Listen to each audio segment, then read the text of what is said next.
Miss Josie for that very generous introduction. Masyado bang halata that I wrote it myself? Hindi naman. Okay, sikreto na lang natin yun. Ako talaga yung nagtatype kanina. Dapat siguro mga 5 minutes yun. I had to cut it a little bit shorter pa. Kasi pinakamahirap talaga if you are the speaker before lunch, the speaker after lunch, and the last speaker, which I have the honor of doing today. So maybe with the indulgence of the organizers, next time ano tayo, pag high energy pa talaga ang ating audience, no? So mabuhay, magandang hapon, mayong hapon sa atuang tanan. I'd like to thank PortCalls and PMT Live for always giving me, my team, the Port of Clark and all of the other ports where I was designated, and the Bureau of Customs, of course, for this opportunity to be able to interact with our stakeholders and share to you what the Bureau of Customs is doing for you and what strategies we have developed and are currently employing to make your lives easier. We understand that the Bureau of Customs and the procedures in our operations can be quite intimidating. And so the direction of our team has always been to see it from the lens of our clients and customers. When you take away the powers vested by law in the Bureau of Customs, ultimately, the relationship between us and you is very simple. We are service providers and you are our customers. And it is from this perspective that my team is looking at our engagement with industry today. Earlier this morning, we've heard from the big bosses of CDC, LIPAD, SBMA, everybody else in the whole ecosystem, not just here in Clark, as well as the different free zones and free ports and special economic zones in Region 3. And so the Port of Clark has developed unique strategies to supplement and complement these initiatives. So to begin, and I hope I can still have your attention. No, I hope you've had some coffee.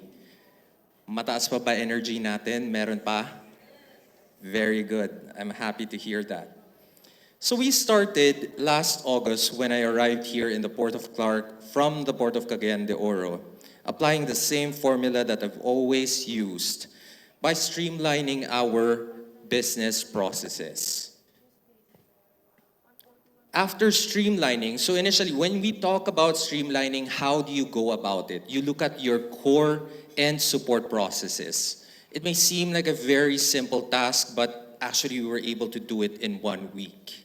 It wasn't perfect at the beginning, but we had to go through the process several times, get the feedback of our clients, because it is common that in government, when we create policy, when we make adjustments, in our operations, we're not able to really see how it will impact our stakeholders. So feedback is very, very important. No, baka kasi yung ginagawa namin, well-intentioned, but has the effect of creating two sub-problems. And so to do away with that, we seek your opinion and your feedback. Then we created key performance indicators in the customs house and matched this with our core clients. We wanted to see, so ang kulit namin, hiningi talaga namin sa kanila, how fast do you want things done on the part of the Bureau of Customs? And we also matched our processes with theirs. So parang contest ang ginawa namin. If we're faster than them, then they have to catch up. If they're faster than us, then they have to catch up.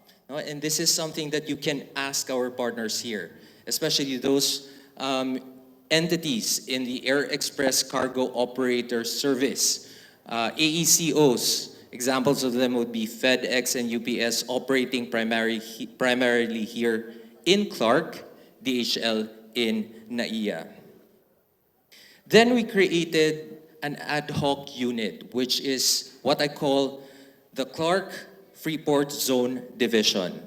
The operations of the Port of Clark is very unique in comparison to other collection districts because, as Attorney Devanadera, President and CEO of CDC, has said earlier, there are more than 1,000 locators here. So we had to revisit and understand what is the participation of the Customs House in addressing and taking care of all of the different concerns of our locators here.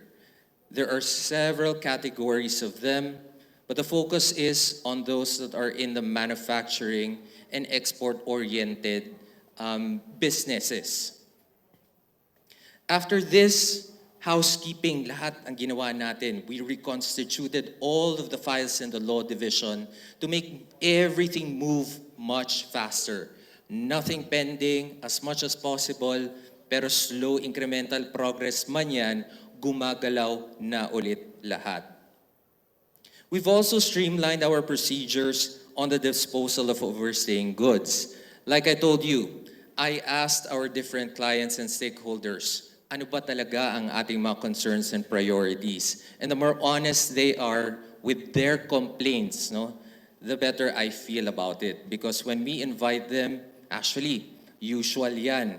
When a new officer arrives, takes over, and then we invite, there's a courtesy call. Alam natin yon, ganun talaga nangyayari. But then, beyond the pleasantries, what I would like to hear immediately are the problems. Because it's impossible, some of them would say, wala naman ho kaming problema with the Bureau of Customs. Talaga ba? Imposible ata yun, di ba? For sure. So, again, I cannot stress enough the importance of feedback. And that's why later on in the last slide, I have something to show you for you to be able to give your feedback to us. So going back to the streamlining of procedures on the disposal of overstaying goods, this is one of the concerns that has been flagged by UPS and FedEx. I mention them because they are the air express cargo operators that are based here in our area of responsibility. There are a lot of parcels that are overstaying in their warehouse, and naturally this affects their operations. So it is our responsibility, as well as theirs, they have a role to play as well, to make sure that all of these are disposed of within the time frame that is provided in the Customs Modernization and Tariff Act. Of course, you have to follow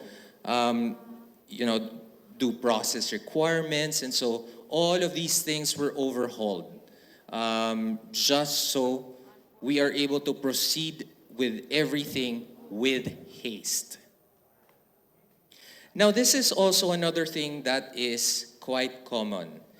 Kaya in the last bullet, it says there, issuance of operational guidelines on the processing of goods for transshipment. Perhaps a lot of you are familiar with the concept of transshipment in the language of customs, but aside from this particular topic, we are of the habit of creating operational guidelines for our personnel, and we share this with our stakeholders. As you know, it starts with the provisions of the Customs and Modernization and Tariff Act. And then our version of the implementing rules and regulations is what we call a Customs Administrative Order. A much refined version of that is what is issued by the Commissioner of Customs in the form of a Customs Memorandum Order. Naturally, when all of these issuances are brought down to the front line, it tends to create confusion on the frontliners on how they are going to implement it. Imagine everybody is very busy. They have to finish everything yesterday, and they have to go back to these documents and understand how they're going to implement it. So to make everything idiot-proof, so to speak, it is the team's responsibility to provide these guidelines. Naka-consolidate na po lahat ng issuances, lahat ng provisions of law with reference to provisions of customs administrative orders and customs memorandum orders in one single document with the information in a table. Who does what and when. All right, so that alam ng lahat. And currently, our Deputy Collector for Operations is conducting a series of trainings with a prepared training manual for our personnel. The result really that we want to see is increasing the capacity of our personnel to deliver better service for you.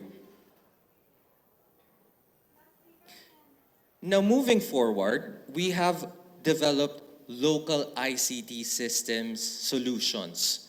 This is part of the initiatives of the Port of Clark. We've implemented a document tracking system, an automated personnel scheduling system, and finally, an inventory and appraisal report system. What is the purpose of the document tracking system? Madalas yan in our experience dealing with government. Nawawala ang dokumento, hindi mahanap, no traceability, na kaninong lamesa na ba, naka-leave, walang signatory, etc. Hindi ba? Alright?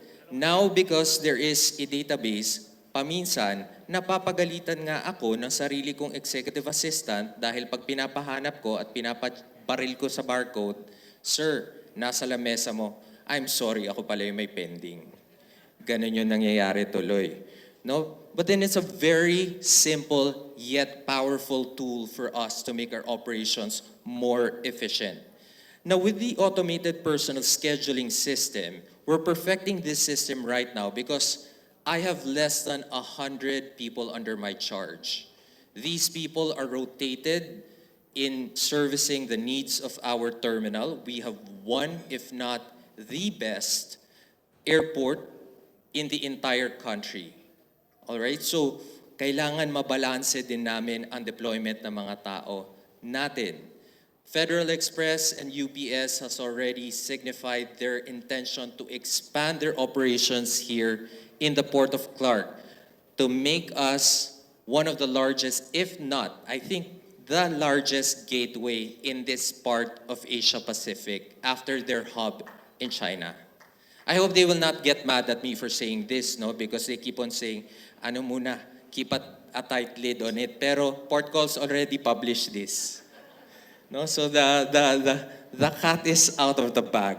Hindi na ako yung na secret. But anyway, this is good news for everybody. Because you heard everyone talk about the direction for the Port of Clark for it to be a mega logistics hub. Now, going back to managing the overstaying parcels and goods in our different Air Express cargo operators' facilities, we have devised or developed the inventory and appraisal report system. Now, what does the IARS do? So this system addresses the need to digitize and standardize the creation of inventory and appraisal reports for overstaying cargo. The system facilitates the creation of digital inventory and appraisal reports for overstaying cargo in a uniform format. All reports are stored electronically, allowing for easy access and retrieval whenever needed. It streamlines report generation, enabling the creation of ready-to-print and ready-to-submit reports. The web-based system allows customs personnel to access reports anytime and anywhere, crucial for the Port of Clark's 24/7 operations and geographically dispersed warehouses within the Clark Free Port Zone. I mentioned in one sentence, no? Reports are stored electronically, allowing for easy access and retrieval whenever needed. I've also conducted, and I want to share this, nakalimutan ko lang ilagay sa slide, that we conducted an inventory of all of the reports that are submitted to the Office of the District Collector, the different divisions, to the central office, and then went back to what is just needed per issuance. If it is redundant, if it is going to waste the time of our frontliners, if it really doesn't serve a purpose, then we do away with it. Para hindi sayang yung oras ng ating mga frontliners. Common ito po in the bureaucracy that the frontline is overly burdened with collating data, submission of a report to the national office without getting feedback from the national office. No criticism naman, no, of course. But then across all jurisdictions, it is quite common. If you look at policy creation, policy development, and implementation of which USEC Jean Pacheco is a subject matter expert. Now, we also have core initiatives here in the Port of Clark. Medyo nagulat ang aming mga stakeholders actually when we started asking for the submission of the formula of manufacture of registered export enterprises, or what we call REEs. No? There is a category, the RBEs, registered business enterprises, subcategory registered export enterprises. Now, why is this very important for the Customs House to have access to? Remember, when you are a registered manufacturing facility, manufacturing business, all of your raw materials are imported tax and duty-free. So therefore, kailangan na meron tayong registered and approved DOST manufacturing process. Ideally, dapat, just like in the Customs Bonded Warehouse platform, which also provides tax incentives prior to the accreditation of the entity and the beginning of the operations of the enterprise, submitted na po ito. Now, why is it very important? A lot actually we're asking, because this is the first time that the Port of Clark has been requesting or actually mandated the submission. Now, because the raw materials are entered into the Clark Free Port and the Clark Special Economic Zone, those are two separate overlapping entities, there is a need for us to be able to cross-check the liquidation of local sales, because you're allowed to sell up to 30%. The raw materials that have not been used in the forms of wastages, if they are for disposal, or disposable by whatever means. Dahil kapag hindi po siya nagamit in the manufacturing process, say for instance, to finish this product, no? All of its raw materials na hindi nagamit for a microphone. And if the company is supposed to manufacture, say, 1 million pieces in X number of months per year, natural meron talagang wastages yan. And to prevent tax leakages, you heard Attorney Agnes de Vanadero talk about smuggling earlier, correct? Now, this is a very, very crucial step that has been undertaken by the Port of Clark in partnership with the Clark Development Corporation to plug tax leakages. This is beneficial for both entities. To start this, we have asked for more information, or rather updating our database of all of the registered locators and enterprises, both under, for the IPA, the Incentive Promotion Agency, IPAs, you have CDC, SBMA, PEZA, TEZA, what have you. In our area of responsibility, we have several. Most of them are under CDC. A few of them are under PEZA, and then we have one under TIEZA. Now, because of this, of course, there was an intervener just asking for clarification, which is the Department of Science and Technology, particularly the ITTI, from all locators. I think they just wanted to seek clarification.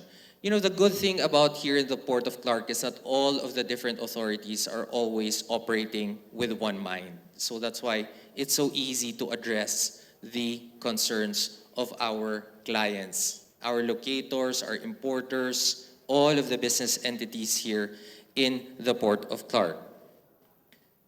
Now, in furtherance of this core initiative of the Port of Clark, we have had various coordination meetings, discussions with the Clark Development Corporation in obtaining the formulas of manufacture of their manufacturing locators.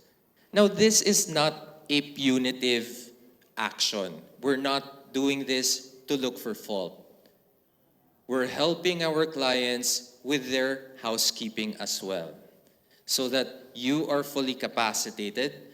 How exactly are you going to comply with customs laws, rules, and regulations? Hindi ho paghahanap ng mali ang ginagawa ng Bureau of Customs Port of Clark, but instead assisting our different stakeholders and clients. Paano ba ito gagawin? 'Di ba? Kapag regularly natin na itong nagagawa ng tama, edi may resibo ho tayong hawak na makakapagpatunay na tama din po ang operations ng mga negosyo na nandito sa CDC. And I hope that you can share this with the whole community in Clark, that this is the direction, this is the mindset of the Port of Clark, as well as the Clark Development Corporation. And we've looped in DOST ITDI. And so currently, the DOST, we're very happy with the action that they have taken. They're in the process of visiting and checking all of the different manufacturing facilities in our area of responsibility so that they can issue DOST-approved formulas of manufacture and formulas of conversion. I know it's a little bit technical, pero napakalaki po ng impact nito, not just in terms of revenue generation, which we think is always the mindset of tax collectors, di ba? Di bale na mahirapan kayo basta kayo makakolekta kami ng mas mataas na duties and taxes. But as I've said, the mindset really is to capacitate you and to help you and to walk you through to compliance. Now, something very interesting that I would like to share with you, and this is, long in the making. No? SCAD started this in 2003. Now, aside from that, we saw in the Port of Clark the potential of linking all of the three free ports and special economic zones. From the Port of Limay, which is a partner of FAB, the Port of Subic, which is a partner of SBMA, and the Port of Clark, a partner of CDC. Now, the position of SCAD is for the issuance of an executive order. The position of the Port of Clark, perhaps, is a little bit unorthodox in that the Commissioner of Customs has the power under Section 206 of the Customs Modernization and Tariff Act to, from time to time, revisit the administrative subdivisions of the Bureau of Customs. Implied from the division of the collection districts is to combine them. Now, baka magulat si Attorney Broto, the Deputy Collector Operations of Subic. The intention is not to combine the different districts dahil napakahirap naman i-manage from the perspective of the Port of Clark, Subic, and Limay. But rather, simply give life to the transshipment corridor.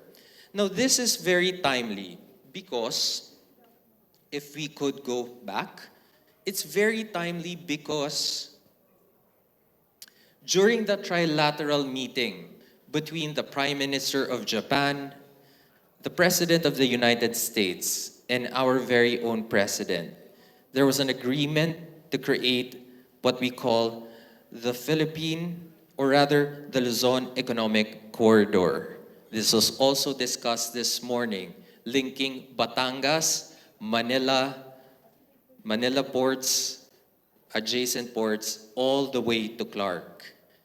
The focus for this is infrastructure development, but Customs also has to make adjustments in its processes to give life to it. Kailangan din na there is a legal platform for us to be able to move goods through transshipment.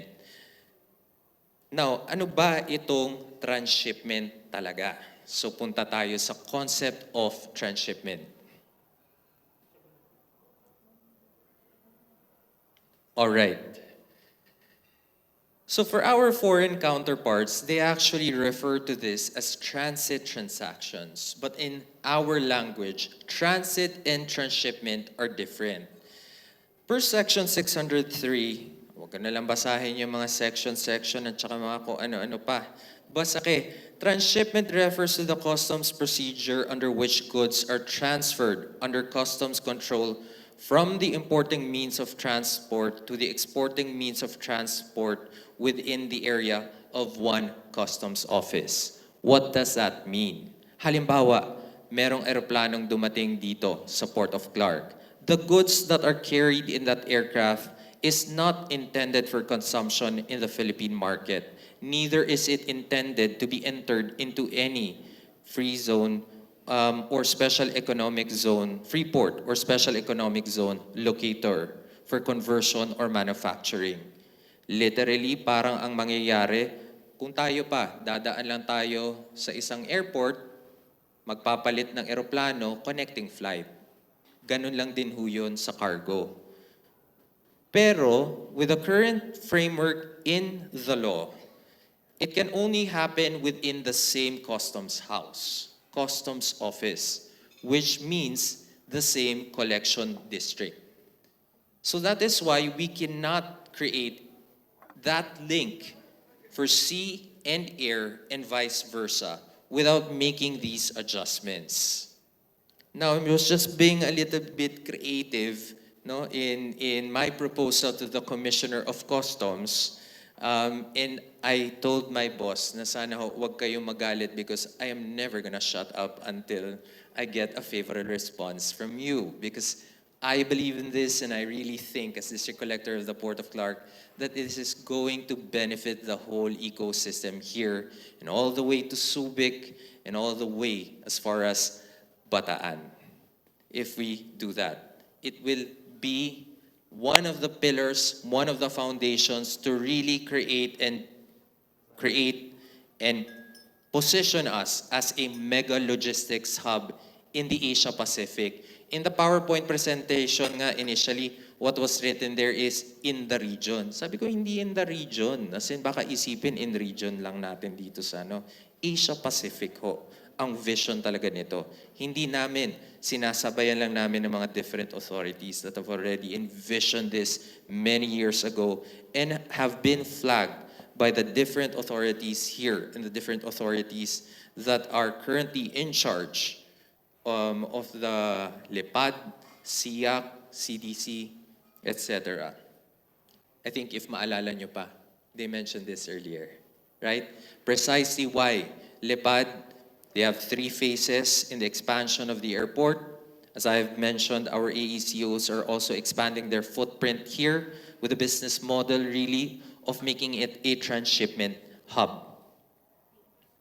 In contrast, transit transactions are, or rather refers to the customs procedure under which goods in their original form are transported under customs control from one office to another or a free zone. Meaning to say, in simplest terms, I may be mistaken kasi actually mali yung sinabi ni Attorney Broto na ako yung subject matter expert, siya talaga. Diba? Pero ito po kasi ang transit from customs territory. Let's remember, pag free port, special economic zone, nasa labas po tayo ng Pilipinas. Parang ganun yung effect niya. So kapag from customs territory at pinapasok natin dito from another collection district, another port, and into a special economic zone, that is a transit transaction. So iba rin ho yun, from transshipment. The focus is again on creating that transshipment corridor. Now, as I have said earlier, there are different approaches, but I have explained this to the different authorities, CAD, CDC, the Office of the Commissioner. Hindi naman ho kailangan mutually exclusive. Parang shotgun lang yan, no? The more bullets are deployed, baka mas, whichever comes first, yun na lang yung, pinakamagandang strategy siguro to adopt that. And I hope we can get the support of USEC, Jean Pacheco, for this, no?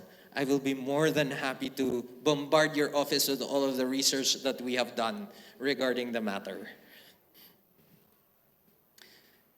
So to talk about this a little bit further, as I have mentioned, we have made a formal submission with many reiterations to the Office of the Commissioner. But I will tell you that he sees the potential for this. But naturally, there has to be a study by the national office as well. Because when he exercises this power, he makes a recommendation to the Secretary of Finance. Again, this is going to be in the form of a customs administrative order.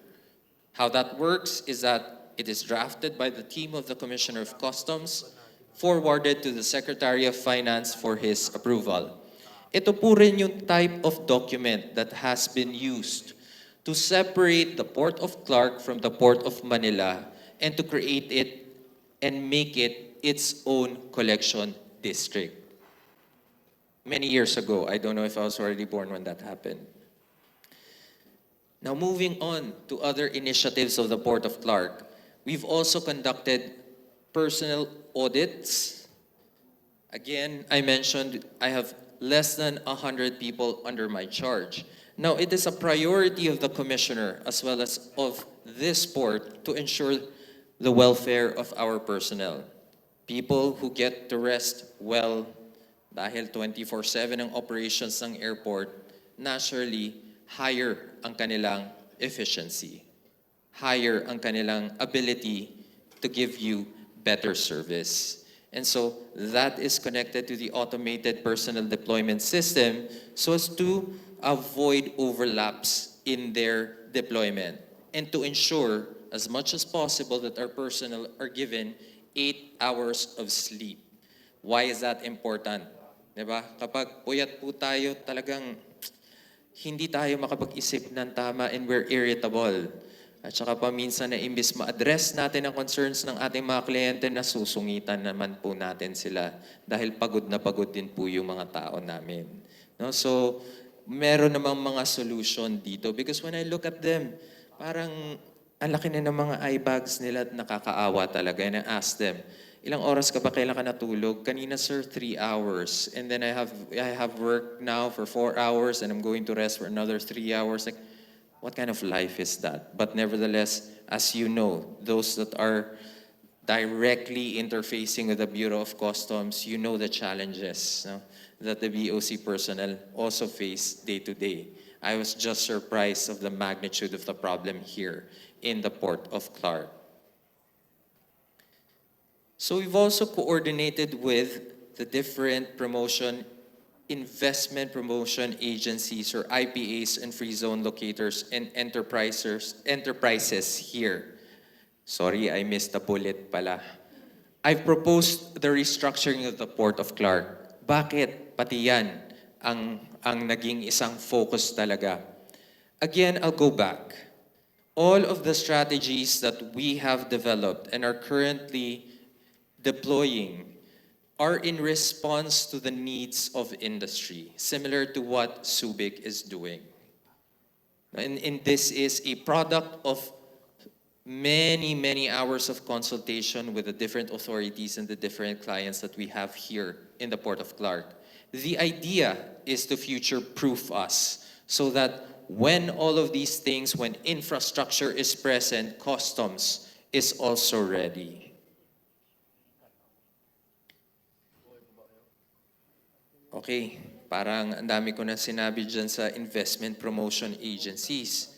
Natural, kasama naman din dyan yung collaboration natin with industry partners natin, national government agencies, government-owned and controlled corporations, and law enforcement agencies. But I'll tell you, they're very basic, but very, very important to make sure that the delivery of service is important. I remember when I was going through the process of becoming a career executive service officer, the former executive director told us, and this is something, Attorney Antoinette Velasco told us, knowing people is getting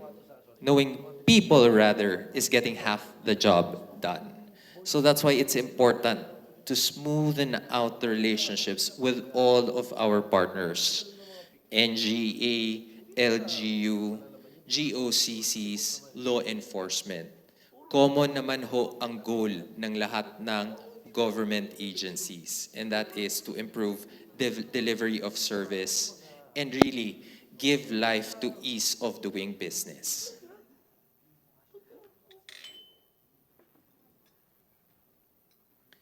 Now, I also want to show off a little bit and provide some updates on Clark International Airport operations. Now, the Clark International Airport is the first international airport in the country to fully implement the e-travel customs system. If you've traveled quite recently from abroad, then you know that our customs declaration form is no longer done manually, right? You fill up on your mobile phone, a QR code is then given to you, and then it is scanned by our lane examiners. So the purpose of this is to streamline the process of filling out the customs baggage declaration form and the currency declaration form. Dati po kasi, if you remember, di ba, papel yan, na manual natin, ano. Pero it's still there because we have some stakeholders, some passengers who prefer to do it manually. No, so they're given that option, but then we're seeing a very, very high migration rate into the use of the e-travel platform. Now, I'd like, dahil nga bago siyang initiative, anong ginawa ng Port of Clark, no? And this is something that is also unique in the Port of Clark. I'd like to show to you an infomercial deployed in strategic areas in the airport, no? From area after immigration, while you are having your hand carry baggage X-rayed, this is being played in digital kiosks in strategic locations.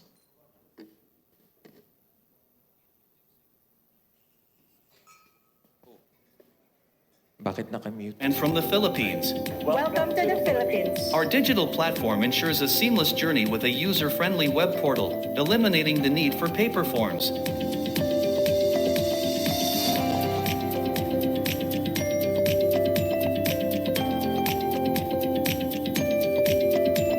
If you are traveling as a family, a single declaration is sufficient.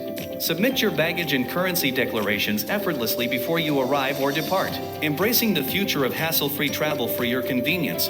The e-travel system is a powerhouse for border control and economic data analysis. By providing crucial advance information to the Bureau, we prioritize your convenience as we deliver effective risk profiling and secure data management. Committed to prompt data sharing, we collaborate with the Anti-Money Laundering Council and the Bangko Sentral ng Pilipinas. Simplify your journey with e-travel system, ushering in a new era of travel convenience.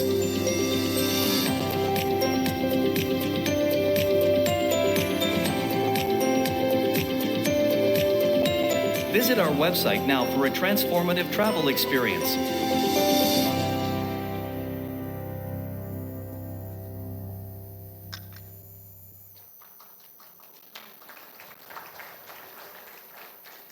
Thank you. So this version is in English, but we have also nakaloop po yan.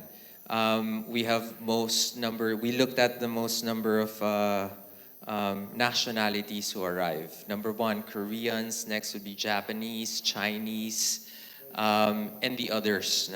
Halo na po.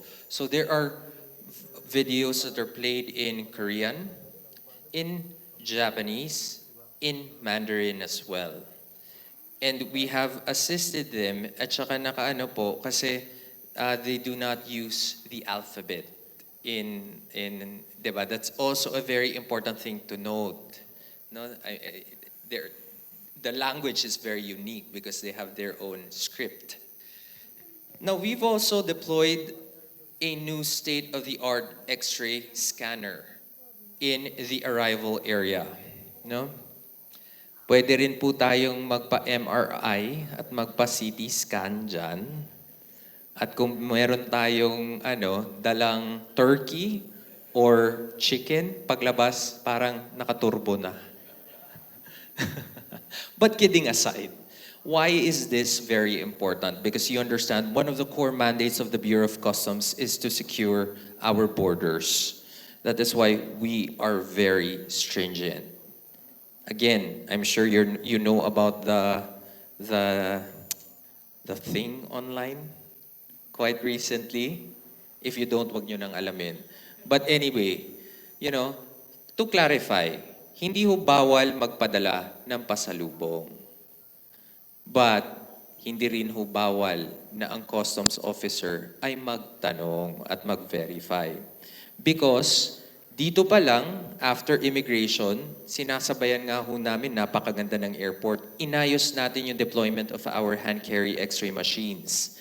Considering the foot traffic, at naka-timer po talaga yan because we do not want long queues. That's also very important for passenger experience. So once an image has been flagged for inspection, it is electronically transmitted to our lane examiners. And then, of course, we cross-verify with the information in the declaration form, which is filled up by the passenger themselves. It is a legal document, and therefore, we rely on the information that is provided there. Aside from these x-ray machines in our arrival area, we also have several x-ray machines under the airport for your checked-in luggage. If you'll notice, and I think they have done this in AIA as well, while they are being unloaded and then put in the conveyor belts, there are cameras. And you can see this while you're waiting for your luggage. This is by the initiative of Lipad. And of course, through their support, andyan po talaga itong mga x-ray machines under the passenger terminal. No? Full. Lahat po ng carousels, there are fully functioning new x-ray machines. Ang kulang na lang po talaga, flights and passengers. Yun na lang. That's why if you travel, please do it from the port and through the Port of Clark. Or rather, di pala Port of Clark, Clark International Airport. Because we have Air Express cargo operators, as I have mentioned, all of the parcels, all of your Shopee, Lazada, Amazon orders, every single one of them are X-rayed. No? That is why we have a very, very high apprehension rate of drugs from many, many countries. Actually, meron tayong top country talaga that exports drugs into the Philippines, and you would be surprised of the country of origin, the United States. And we have brought this to the attention of the U.S. Embassy as well as U.S. Customs when they were here last week for a full week training as requested by the Port of Clark and the Office of the Commissioner. So in all of our Air Express cargo operators, we have X-ray machines. It is part of the whole system from aircraft discharging from the tarmac into the warehouse at naka-conveyor belt po yan, diretso sa X-ray, and then it is sorted, and then anything for verification goes through our examiners. Now, I was asking Yusek earlier about the AEWB cube, because this is something I think that will take our operations to the next level. And I hope that kailan po tayo pwedeng Yusek about it. I hope to pick your, as I've said, your giant brain about it, no? Para talagang mas ma-improve pa namin ang serbisyo sa Port of Clark. Now, also, in our customs clearance area, because we are handling locators here. So for instance, if transit cargoes arrive from the Port of Subic, it is then brought into the customs clearance area for co-examination of CDC as well as BOC personnel. This is also where the E-track, as mentioned by my colleague from the BOC, is disarmed. And there are X-ray machines as well. So actually, I was surprised, no, from being, this is my first time to run yung airport lang talaga na collection district. Previous assignments ko were all seaports, we have more X-ray machines here. Now, because I am the last speaker, and what time is it? Okay, 5:45. I don't know if PortCalls and PMT Lai has prepared dinner for you. Have you? Oh, pero here. Now, these are our hotlines. We're very active in our social media pages. And there are warm bodies that will really respond to you, not bots. Now, in the QR code, this is the head of our customer service division with only one person, myself. So please scan the QR code and you will have my contact details.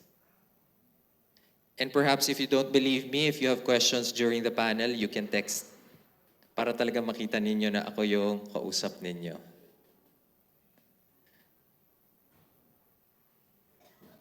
So again, thank you very much. These are the updates from the Port of Clark. Thank you for your attention. Maraming salamat.